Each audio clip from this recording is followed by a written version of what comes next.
जय हिंद दोस्तों। स्वागत है आपका मेरे इस यूट्यूब चैनल पे। तो आज की इस वीडियो में हम देखेंगे कैड कैम एंड सीआई के बारे में कि ये टर्म्स क्या होती हैं और कहाँ पे यूज़ होती हैं और किस लिए यूज़ होती हैं। तो चलिए देखते हैं। तो सबसे पहले है कि what is CAD CAM and CI. तो कैड कैम एंड सीआई क्या है, are the three important terms in the field of engineering and manufacturing. मतलब कि इंजीनियरिंग और मैन्युफैक्चरिंग में कैड कैम एंड सीआई ये इम्पोर्टेंट टर्म्स हैं। ठीक है, और ये क्या इंटर रिलेटेड है जो ये तीनों टेक्नोलॉजीज है। नेक्स्ट क्या है कि वाइल दीज टर्म्स में similar, they have distinct difference and are used for different purposes. क्या है कि ये जो है कैड कैम एंड सीआई है तो थोड़ी सिमिलैरिटीज, बट इनमें थोड़ा थोड़ा डिफरेंस है क्योंकि इनकी टेक्नोलॉजी तीनों की डिफरेंट है। तो फर्स्ट है कैड। कैड की फुल फॉर्म है कंप्यूटर एडेड डिज़ाइन। तो कंप्यूटर एडेड डिज़ाइन क्या है, is a powerful tool used in various industries to create digital models of products, buildings and other objects. तो कैड में क्या है कि आप जैसे कि अगर हम विजुअलाइज करके देखें, इमेजिनेशन करके देखें कि कोई प्रोडक्ट डिजिटली कैसे बने, तो वो सेम हम किस में कर सकते हैं, कैड की हेल्प से कर सकते हैं। नेक्स्ट वन क्या है कि this technology has revolutionized the way we design and create products, and it has become an essential tool for engineers, architects and designers। तो क्या है कि जैसे पहले ड्राइंग्स होती थी तो उसी से हम पेपर पे ड्रॉ करते थे, तो अब वो क्या हम कैड पे फर्स्टली ड्रॉ करते हैं और उसके बाद उसको 3D में डिजिटल मॉडल में क्रिएट करते हैं। तो कैड कंप्यूटर एडेड डिज़ाइन क्या है, it is a software based tool that use mathematical algorithm to create 2D और 3D मॉडल्स ऑफ ऑब्जेक्ट्स। ठीक है, तो यहाँ पर क्या है कि 2D और 3D मॉडल्स जो क्रिएट करते हैं कैड में, तो फर्स्टली क्रिएट होता है 2D, जैसे कि आपको स्क्रीन पे नज़र आ रहा होगा एक 2D का प्लान है। क्लियर। तो जैसे सिविल में यूज़ होता है कि कोई होम प्लान हम क्रिएट कर रहे हैं, तो जैसे हम ऑटोकैड में यूज़ करते हैं, तो ये वही है कि हम 2D में फर्स्टली क्रिएट करते हैं और उसके बाद 3D। अब मैथमेटिकल क्या है कि इसमें प्लस माइनस जो भी हम इसमें यूज़ करते हैं डायमेंशंस के अकॉर्डिंग वो चीज़। The software allows designer to create, modify and analyze their design quickly and easily। इससे क्या है कि हम डिज़ाइन जो हम क्रिएट कर रहे हैं वो इजीली हो जाता है क्योंकि टाइम सेविंग है। इसमें आप इजीली आप क्रिएट कर सकते हो 2D and 3D। Clear. Next one क्या है कि CAD software can create 2D और 3D मॉडल्स ऑफ ऑब्जेक्ट। जैसे अभी हमने डिस्कस किया कि हम 2D ड्राइंग्स और 2D से हम 3D मॉडल्स क्रिएट करते हैं। ठीक है, तो वो हम यूज़ कर सकते हैं। तो क्या 2D models are created by using lines and shapes to create a flat representation. तो जैसे आपको इसमें भी नज़र आ रहा होगा 2D से, जैसे 2D का प्लान है उसे 3D में कन्वर्ट किया हुआ है। क्लियर। नेक्स्ट वन क्या है कि 3D models are creating by adding depth to the 2D models. अब 2D मॉडल्स मतलब कि 2D ड्राइंग्स की बात कर रहे हैं कि 2D ड्राइंग्स में जैसे हम डेप्थ मतलब कि हम इसमें जो टूल है एक्सट्रूड करने का, हाइट देने का, वो यूज़ करते हैं। यहाँ पे डेप्थ वर्ड यूज़ हुआ है। हाइट देने के लिए जब हम यूज़ करते हैं तब वो 2D से 3D में कन्वर्ट होता है। तो जिससे क्या है कि हम जब हम उसे 3D में कन्वर्ट कर लेते हैं तो उससे क्या है कि हम देख सकते हैं, विजुलाइज कर सकते हैं कि एक्चुअल में वे हर एंगल से अगर हम देखें तो वो कैसे नज़र आएगा। 3D models are more realistic and provide a better understanding of the object's features and functionality। अब इसमें क्या है कि 3D मॉडल्स को हम रियलिस्टिक व्यू में देख सकते हैं कि कैसे नज़र आएगा रियल में, और चेक कर सकते हैं और उसकी फंक्शनैलिटी को भी चेक कर सकते हैं। क्लियर। नेक्स्ट वन हमारे पास है कैम। तो कैम की फुल फॉर्म होती है कंप्यूटर एडेड मैन्युफैक्चरिंग। तो मैन्युफैक्चरिंग के लिए जो यूज़ होता है, तो ये टर्म्स है, ये जो टेक्नोलॉजी है कैम। तो कैम क्या है कि is a type of software that is use to automate the manufacturing processes from design to production. तो कैम से क्या है, हम क्या कर सकते हैं, जो हमने डिज़ाइन क्रिएट किया हुआ है, ठीक है, उसे हम इम्प्लीमेंट कर सकते हैं हमारे प्रोडक्शन में, उसे मैन्युफैक्चरिंग में। CAM software is design to create a set of instructions that control the machines use to manufacture a product. जैसे कि CNC मशीन होती है हमारे पास, जैसे आपको ये नज़र आ रही होगी, तो इसी CNC मशीन में ऐसे ही पार्ट्स यहाँ पे क्रिएट किए गए। क्लियर। जैसे टर्निंग एंड मिलिंग की हेल्प से यहाँ पर हम क्रिएट कर सकते हैं 2 एक्सिस 3 एक्सिस। तो पहले यही मॉडल हम कैड में डिज़ाइन करते हैं और बाद में वही हम जैसे मैन्युफैक्चरिंग करनी है तो ऐसे सीएनसी का यूज़ कर सकते हैं। तो ये इंटर रिलेटेड टर्म्स ही हैं कैड कैम, और आगे हम सीएई को भी देखेंगे। तो नेक्स्ट क्या है कि the process begins with digital model created by computer aided design software, जिसके बारे में अभी हमने डिस्कस किया कि जो ये 3D मॉडल हम जो मैन्युफैक्चरिंग कर रहे हैं तो पहले उसे हम डिज़ाइन किस में करेंगे, कैड में करेंगे। क्लियर? तो इसलिए वो यूज़ होता है CAD software. This model is then loaded into CAM software. जब इस मॉडल को हम लोड करते हैं कैम सॉफ्टवेयर में, मतलब कि इसकी जो प्रोग्रामिंग होती है, क्योंकि सेट ऑफ इंस्ट्रक्शंस लिखा हुआ है ना, तो इसमें हम जी कोड एम कोड को यूज़ करते हैं, वो मशीन रीड करती है सीएनसी, तो जिससे क्या वो प्रोडक्ट मैन्युफैक्चर होता है। क्लियर? उस पर टर्निंग मिलिंग काफ़ी ऑपरेशंस किए जाते हैं, तब जाकर वो कैम में कन्वर्ट होता है। क्लियर? तो नेक्स्ट क्या है, CAM software can automate various manufacturing processes including milling, drilling, cutting and turning. तो मिलिंग ये होगा हमारा 3 एक्सिस, ड्रिलिंग किसी पार्ट में हम ड्रिल करते हैं, कटिंग करते हैं, ये भी हमारा मिलिंग में आ जाता है, और टर्निंग में भी आ जाता है 2 एक्सिस। क्लियर? तो वही है जैसे आपको यहाँ पे ये मशीन्स नज़र आ रही होंगी। ठीक है? ये टर्निंग की है और ये मिलिंग की है। जो फर्स्ट आपको ये नज़र आ रही है, क्लियर? तो ये जो फर्स्ट वाली है वो मिलिंग की है और सेकंड वन हमारे पास टर्निंग की है। ठीक है? ये सीएनसी मशीन्स हैं, जिससे क्या होती है, मैन्युफैक्चरिंग में हेल्प मिलती है। नेक्स्ट वन क्या है, CAM software is used in various industries including aerospace, automotive and manufacturing. तो कैम सॉफ्टवेयर ऐसा नहीं है कि सिर्फ हम स्मॉल पार्ट्स ही क्रिएट कर सकते हैं। अब इसमें जो बड़े बड़े पार्ट्स हैं, बड़े इंजन्स हैं, ठीक है, उनके जो पार्ट्स जो क्रिएट होते हैं वो होते किस में, कैम की हेल्प से ही क्रिएट होते हैं।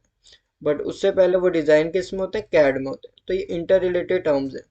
तो क्या है, in the aerospace industries CAM is use to manufacture complex parts with high precision and accuracy. और ऑटोमोटिव इंडस्ट्रीज में भी यूज़ किया जाता है, जैसे कि इंजन के कंपोनेंट्स वगैरह अगर आपको डिज़ाइन कर मैन्युफैक्चर करने हैं तब हम इसका यूज़ करते हैं। क्लियर? तो मैन्युफैक्चरिंग इंडस्ट्रीज में सीएनसी का, कैम का बहुत इंपॉर्टेंस है। क्लियर? तो ये जैसे आपको ये थर्ड वन इमेज नज़र आ रही है, तो ये जो प्रोसेस हो रही है ये हो रही है हमारी मिलिंग की। क्लियर? तो ये इसके जो पहले डिज़ाइन किया होता है कैड में, फिर उसे हम लोड करते हैं कैम में, तो उसकी जो इंस्ट्रक्शंस होती हैं वो सीएनसी रीड करती है और प्रोडक्ट कुछ इस तरह से नज़र आता है। नेक्स्ट वन जो हमारी टर्म है वो है CI, computer aided engineering.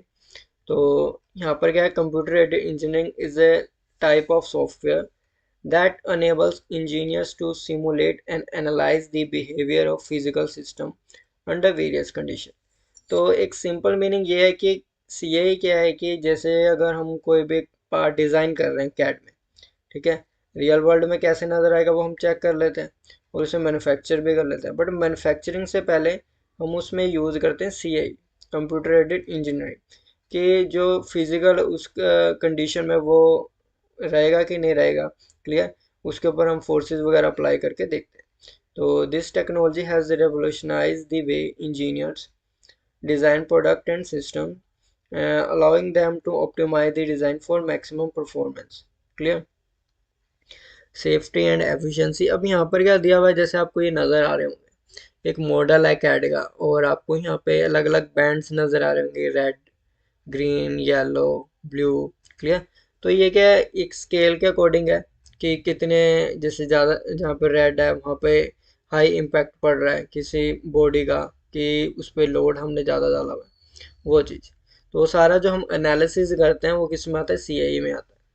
This software use mathematical algorithm and simulation to model, clear, and analyse the behaviour of physical system. ये वही है कि जो हम, जैसे कि पहले मॉडल्स हमारा जो क्रिएट होता है उसे हम पहले सॉफ्टवेयर में ही करके देख लेते हैं, कैड सॉफ्टवेयर में ही करके देख लेते हैं, उसे सिमुलेट करके देख लेते हैं कि एक्चुअल में उसका बिहेवियर कैसे रहेगा, वैसे वैसे लोड्स डालकर। क्लियर? इसमें क्या है कि ये जो सॉफ्टवेयर है इसमें हम डिफरेंट डिफरेंट लोड्स डाल के देखते हैं, टेम्परेचर्स, वाइब्रेशंस और अदर कंडीशंस जो भी हम इसमें अप्लाई करते हैं, ताकि इंजीनियर्स को क्लियर हो जाए कि वो रियल वर्ल्ड में कैसा परफॉर्म करेगा। क्लियर? जैसे कि आपको यहाँ पर इमेज में नज़र आ रहा है, एक ऑटोमोबाइल का एक स्ट्रक्चर है, ठीक है, उस पर यहाँ पर देखो डिफरेंट डिफरेंट लोड्स डाले हुए हैं, क्लियर। और उसमें चेक किया जा रहा है कि इसकी टेंसाइल स्ट्रेंथ और वाइब्रेशंस चेक की जा रही हैं कि कितने होल्ड कर पा रहा है ये फ्रिक्वेंसी वगैरह। यहाँ पे ये जो ग्राफ नज़र आ रहा है, क्लियर। तो ये भी अलग अलग डिफरेंट डिफरेंट बैंड्स के अकॉर्डिंग ये है कि कहाँ पर इम्पैक्ट ज़्यादा पड़ रहा है, क्लियर, कितना लोड डालने पर। तो ये सब जो हम चेक करते हैं ये आता है हमारा CAE में, क्लियर। ऐसे डिफरेंट डिफरेंट पार्ट्स पे, सिंगल पार्ट्स पे भी कर सकते हो, कंप्लीट मॉडल पे भी आप इसे यूज़ कर सकते हो, क्लियर। तो CAE software is use in various industries including automotive, aerospace, civil engineering, manufacturing. तो हर इंडस्ट्री में, हर फील्ड में, इंजीनियरिंग की फील्ड में यहाँ पर इसका यूज़ किया जा रहा है, automotive, aerospace, civil engineering, clear. तो हर जगह इसका यूज़ किया जा रहा है ताकि हम चेक कर सकें कि रियल वर्ल्ड में ये एप्लीकेबल है भी या नहीं, क्लियर। तो मेन इसलिए यूज़ किया जाता है। तो in the automotive industry, CI is used to simulate the performance of vehicle components such as engines, transmissions and brakes, clear। तो क्या है कि जो सिमुलेट करके देखते हैं कि एक्चुअल में जो हमारे जैसे व्हीकल कंपोनेंट्स जैसे कि इंजन्स वगैरह हो गए। अब यहाँ पर इंजन्स में क्या है कि थर्मल का हम चेक करेंगे और इसकी स्ट्रेंथ चेक करेंगे कि कितने टेम्परेचर तक ये होल्ड कर पा रहा है, क्लियर। ऐसे ब्रेक्स का हो गया कि कितना फोर्स हम अप्लाई कर रहे हैं इसमें, तो इसमें क्या क्या चेंजेस आ रहे हैं। तो वो सब हम चेक इसमें करते हैं, CAE में चेक करते हैं, क्लियर। तो CAE use to simulate the performance of aircraft structures, clear, engines and other components. और CAE का यूज सिविल इंजीनियरिंग में भी होता है, क्लियर। तो in civil engineering CAE use to simulate the behaviour of structures such as bridges. अब bridge वगैरह जो बनते हैं, ठीक है, तो पहले हम उसे कैड में क्रिएट करते हैं। तो फिर हम उस पर अप्लाई करके देखते हैं कि wind load, dead load, live load कितना उसमें हम लगा रहे हैं। तो उसके बाद उसमें क्या क्या चेंजेस आएंगे, तो वो सब हम सिमुलेट किस में करते हैं, CAE सॉफ्टवेयर में करते हैं, क्लियर। तो वहाँ पर यूज़ होता है। अब जैसे बिल्डिंग्स का स्ट्रक्चर है, कितना लोड है, अब ये कॉलम्स, बीम्स वगैरह जो लगे हुए, क्लियर, तो कितना होल्ड कर पा रहा है, वो सब हम किस में करते हैं, CAE सॉफ्टवेयर में चेक करते हैं। तो इसलिए CAE का बहुत इंपॉर्टेंस है। और ये कैड, कैम एंड CAE ये इंटर रिलेटेड टर्म्स है, क्लियर। नेक्स्ट वन क्या है, one of the benefits of CAE is that it allows engineers to optimise the design of product और system before it is build. अब इसमें क्या है कि इंजीनियर्स और डिज़ाइनर क्या कर सकते हैं, इसमें चेक कर सकते हैं कि एक्चुअल में कैसे नज़र आएगा, ऑप्टिमाइज करके कैड सॉफ्टवेयर पे देख लेते हैं और CAE का उसमें यूज़ करते हैं। By simulating the performance of system under different conditions, engineers can identify potential problems and make design changes to improve the system's performance and efficiency। अब यहाँ पे क्या इंजीनियर्स और डिज़ाइनर्स क्या कर रहे हैं, इसमें चेंजेस करके देखते हैं कि ये अगर हम इसकी लेंथ वगैरह इंक्रीज़ करें, डिक्रीज़ करें, लोड कम ज़्यादा करें, तो उसमें क्या क्या चेंजेस आएंगे हमारे प्रोडक्ट में, क्लियर। तो इसलिए हम यूज़ किया जाता है। अब क्या है नेक्स्ट वन, क्या है, this can save time and money by reducing the number of physical prototypes that need to be build and tested. अब यहाँ पर क्या है, इससे क्या है, एक तो टाइम सेव हो रहा है और दूसरा मनी। अब फिजिकल प्रोटोटाइप्स अगर हम यूज़ करने लगे तो उसमें टाइम भी बहुत लगेगा और उसमें मनी का कैसा है कि उसमें अब पैसा भी ज़्यादा लगेगा। अब सिंपल एग्जांपल जैसे कि क्रैश टेस्ट होता है, तो अगर एक ऑटोमोबाइल व्हीकल है, अगर सपोज उसकी कॉस्ट 5 लाख है, तो 5 लाख हम 10 to 15 टाइम्स इटरेशंस करेंगे तो समथिंग 50-60 लाख उसकी कॉस्ट आ जाएगी सिर्फ टेस्टिंग टेस्टिंग पे, क्लियर। बट अगर हम CAE सॉफ्टवेयर का अगर हम उस पर यूज़ करें तो उसमें इतना कॉस्ट नहीं आएगी क्योंकि हम उसे पहले ही सिमुलेट करके देख चुके होंगे CAE सॉफ्टवेयर में, क्लियर। बस जो हमारा फाइनल रहेगा उसी पे हम इस पर टेस्ट करें, क्लियर। तो काफ़ी हद तक हम इसमें टाइम और मनी को सेव कर। नेक्स्ट वन क्या है, difference between CAD, CAM and CAE। ये जैसे एक सिंगल लाइन में अगर हम देखें, CAD software use to create digital model of objects, clear. तो जैसे अगर हमने कोई डिजिटल मॉडल, जैसे अब हमने ये कैड सॉफ्टवेयर में क्रिएट किया हुआ, क्लियर। तो जैसे ये आपके पास फोर कैंड नज़र आ रहा, क्लियर। तो ये क्या, पहले हमने 2D क्रिएट किया, फिर इसका 3D क्रिएट किया और हमने इसे विजुलाइज करके देख लिया डिजिटली। तो ये हमारा कौन सा, कैड। नेक्स्ट वन है CAM. CAM software is use to control and automate the manufacturing process. अब इसको CNC में हम करके देखते हैं, जैसे आपको ये नज़र आ रहा है कैम में। तो यहाँ पे मिलिंग का ऑपरेशन हुआ है कि कैसे उसमें कटिंग हो गई। अब ये डिज़ाइन तो हमने कैड सॉफ्टवेयर में किया है, बट इसको हम कटिंग वगैरह जो करेंगे सीएनसी से, वो होती है हमारी कैम। नेक्स्ट वन हमारे पास है CAE software is use to simulate and analyse the behaviour of objects. अब जैसे अब ये तीनों में क्या, पहले तो ये डिज़ाइन हुआ कैड में, ठीक है, उसके बाद टेस्टिंग होगी CAE में। जब ये सारा ओके हो जाएगा फिर उसको हम मैन्युफैक्चर करेंगे कैम की हेल्प से। क्लियर? तो ऐसे टर्म्स में ये डिपेंड करता है। क्लियर? नेक्स्ट कंक्लूजन क्या है कि CAD CAM and CAE are three related technologies that are commonly used in manufacturing industries। अब manufacturing industries में इसका यूज़ किया जाता है। While they have some similarities, they serve different purpose with CAD used to create digital models। अब यह digital model create करने के लिए CAD का यूज़ किया जाता है। CAM use to control the manufacturing process. CAM की हेल्प से हम क्या करते हैं, मैन्युफैक्चरिंग प्रोसेस को कंट्रोल करते हैं। And CAE use to simulate and analyze the behavior of objects। These technologies work together to streamline the manufacturing process, improve product quality and increase efficiency। Clear? तो इससे क्या है कि एक तो हमारी मैन्युफैक्चरिंग प्रोसेस ईजिली होती है, ठीक है, प्रोडक्ट की क्वालिटी भी इम्प्रूव होती है और टाइम सेविंग में, और इससे एफिशिएंसी भी इंक्रीज होती है। क्लियर? तो ये जो तीनों टर्म्स थी कैड कैम एंड CAE, ये इंटर रिलेटेड टर्म्स है। क्लियर? तो आज के इस वीडियो लेक्चर में हमने देखा कैड कैम एंड CAE। तो ये लास्ट तक हमने देखा, ये वीडियो काफ़ी लंबी हो चुकी है। क्लियर? तो बट इसमें आपको क्लियर हो चुका होगा कि कैड कैम एंड CAE है क्या। क्लियर? तो ऐसी इंफॉर्मेटिव वीडियोस देखने के लिए आप मेरे चैनल को सब्सक्राइब कर लें, ताकि आने वाली वीडियोस का नोटिफिकेशन आपको मिलता रहे। तो आज के वीडियो में बस इतना ही। Thank you.